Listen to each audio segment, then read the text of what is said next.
Good afternoon. My name's Doug Bridges. I'm chair of the Cleveland County Board of Commissioners, and I'd like to welcome you all here today. The purpose of us being here today is to share an update with you. It's not to tell anybody what to do, but rather to educate our citizens on the reality of what's happening with our medical system in Cleveland County. In a world that's filled up with so much information, there's a lot of misinformation out there. And our conversation today will not be talking about world or national data, but what's happening here in our county, in our community. And I'd like to begin by introducing the people that are with us today. And starting down at my left, we have the Mayor of Kings Mountain, Scott Neisler, the Board of Education for Cleveland County, the Chair, Robert Queen, Cleveland County Health Director, Ms. Tiffany Hanson, Dr. Inga Kish with Atrium Health, Dr. Lamont Littlejohn, the Chair of the Cleveland County College Board of Trustees, Mr. Tommy Green with Bowling Springs, and the Mayor of Shelby, Stan Anthony. Cleveland County Health Director Tiffany Hanson will present data on what our numbers look like in Cleveland County, and she will be followed by Dr. Kish, who will share the impact this is having on our medical system. Now I'll turn it over to Tiffany. Thank you, Commissioner Bridges, and thank you to everyone for being with us today. As Chair Bridges indicated, I want to share a little bit of information with you all really about Cleveland County and where we are and where our numbers are.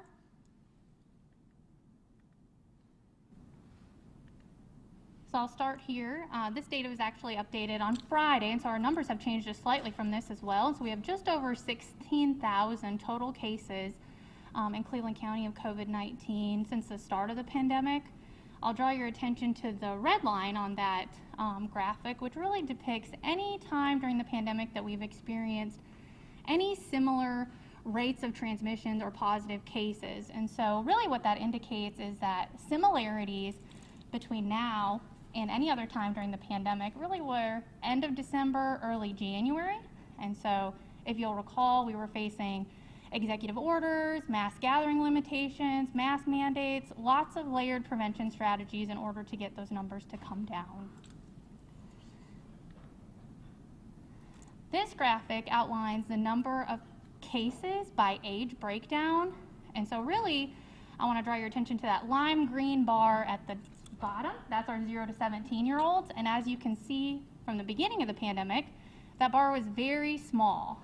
And we know, because data and research tell us, that 0 to 17-year-olds at the beginning of the pandemic were being impacted very least than any other age group. As you get to the right side of that screen, you'll see that 0 to 17 have grown dramatically, and it's actually our fastest growing age category, followed closely by our 25 to 49-year-olds. And the reason why we're seeing such rapid growth is due to the Delta variant. And so the bar graph that's depicted there actually shows sequenced cases of COVID-19 in our region. The orange depicts Delta variant.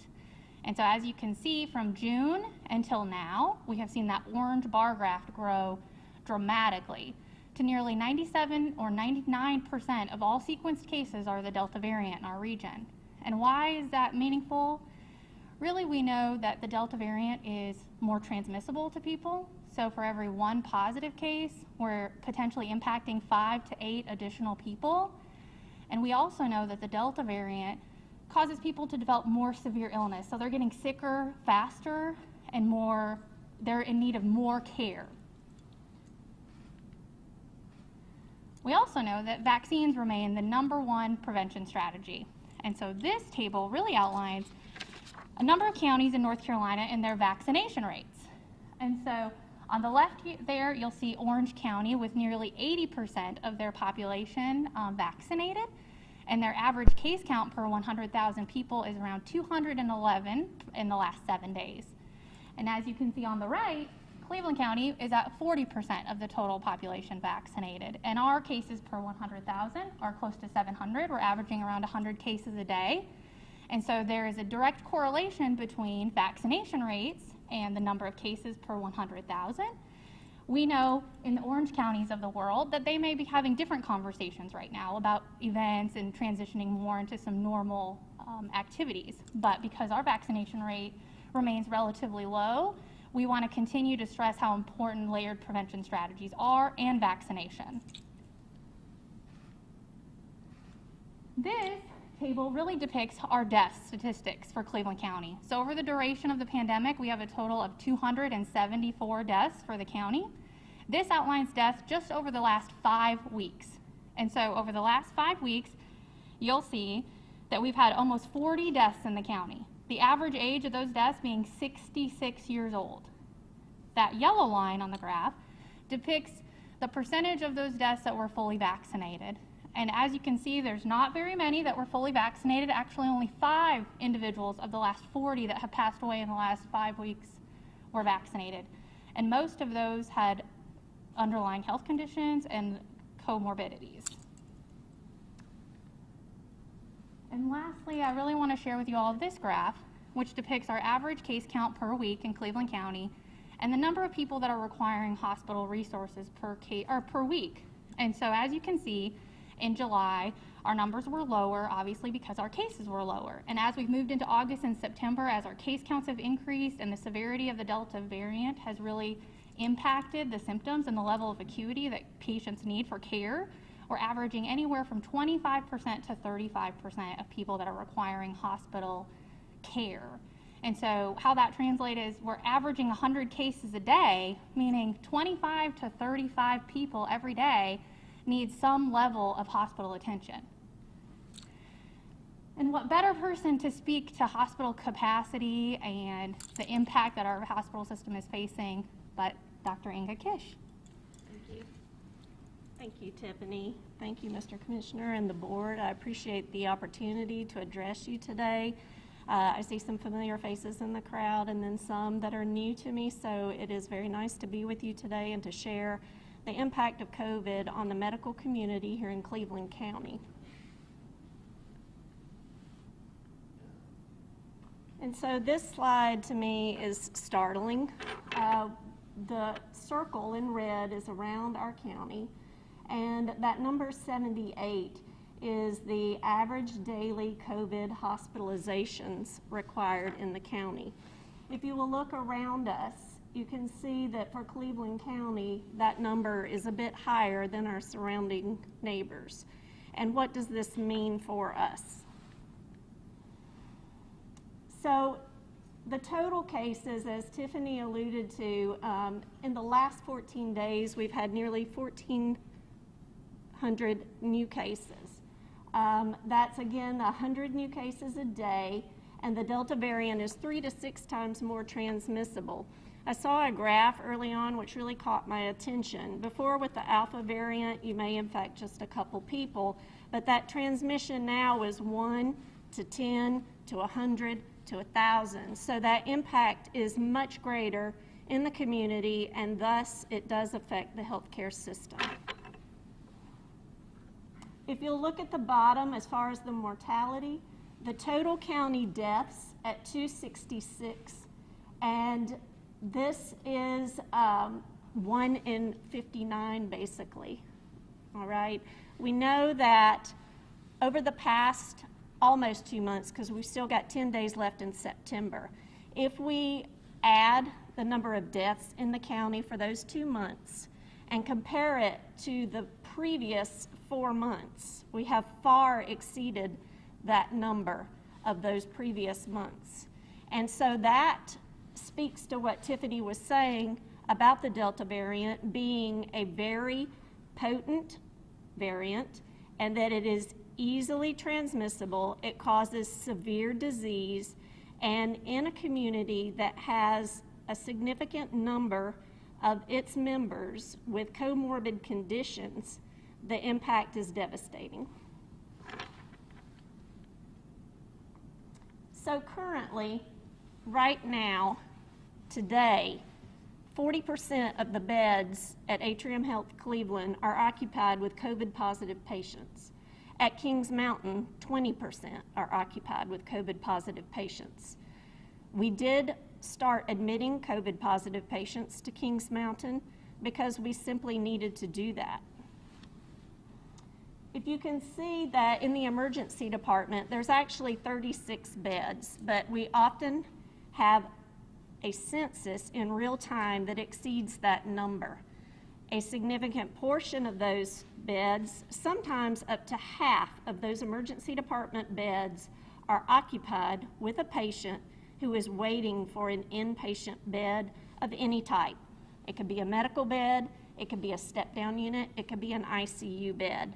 So we are housing these patients in those ER beds, and so that does create additional challenges to meet the demand of the patients that are presenting to the door.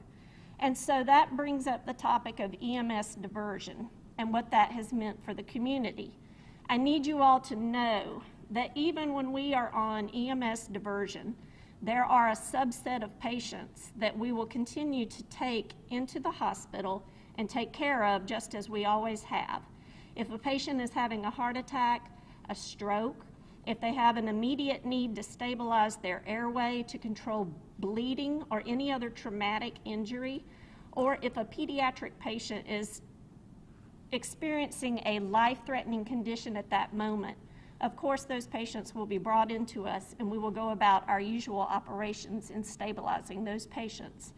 But for less critical patients, we do have to, at that moment, decompress a bit and have EMS divert those patients or redistribute those patients to another facility. Now, in our market, our hospitals include Cleveland, Kings Mountain, and Lincoln.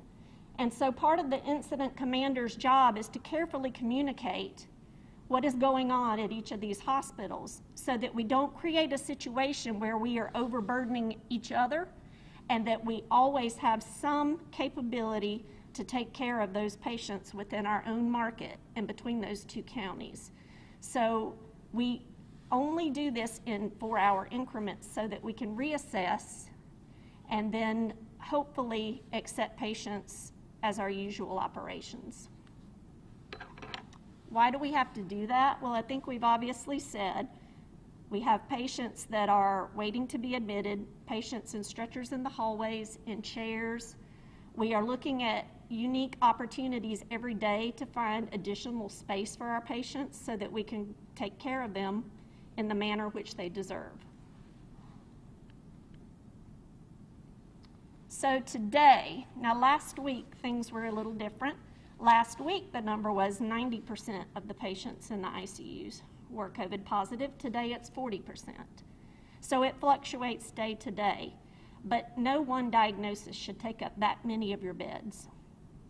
And so again, I hope you listened to Tiffany's presentation and the messages that she shared about ways to mitigate this infection.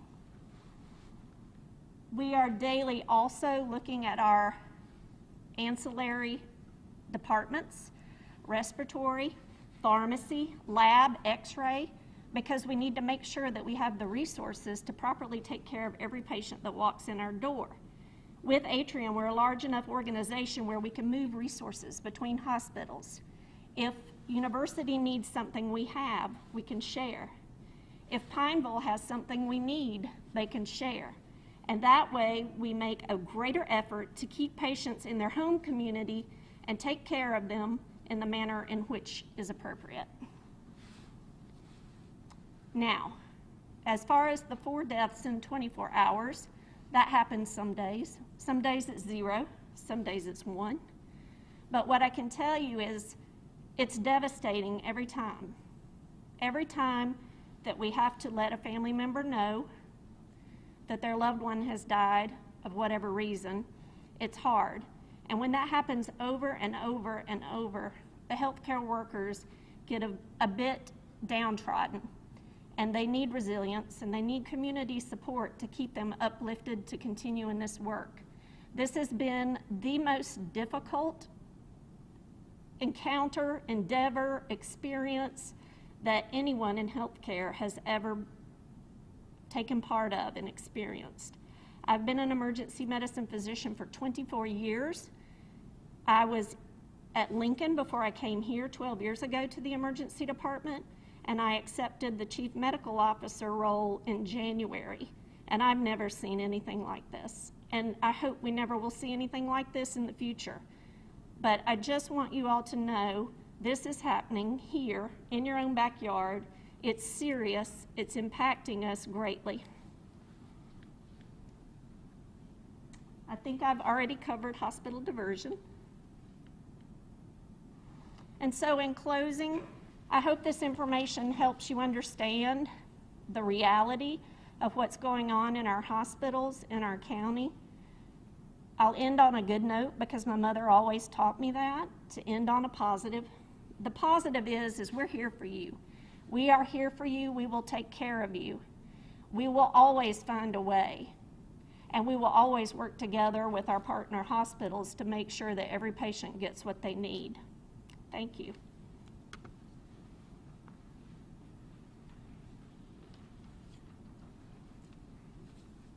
Thank you so much. I would like to thank everybody for being here today. As you've heard from our local medical experts, Cleveland County is in a crisis. In early 2020, COVID-19 hit our nation. During that time, there were many unknowns, and today there's even more unknowns. One thing is certain, we came together as a county and supported those that were sick. We supported those families whose loved ones were dying, and we supported the people on the front line. If you remember, we had parades outside the hospital, and we delivered food to medical personnel and public safety agencies. Our friends and neighbors are still sick today and are still dying, and we still have people on the front lines taking care of those people after 2 years fighting the same fight. As elected leaders, it's our responsibility to share with our citizens what's going on in our community, and that's what we've done today. And it's also our responsibility, where possible, to look for opportunities to do what we can to make a difference. So today, your elected officials here are united to say, and the medical community, we want to make a difference. Our community has come together in the past, in times of crisis, and we must do it again. Please continue to take care of your friends and neighbors. We are in this together, and we will get through this together. And thank you again for being here.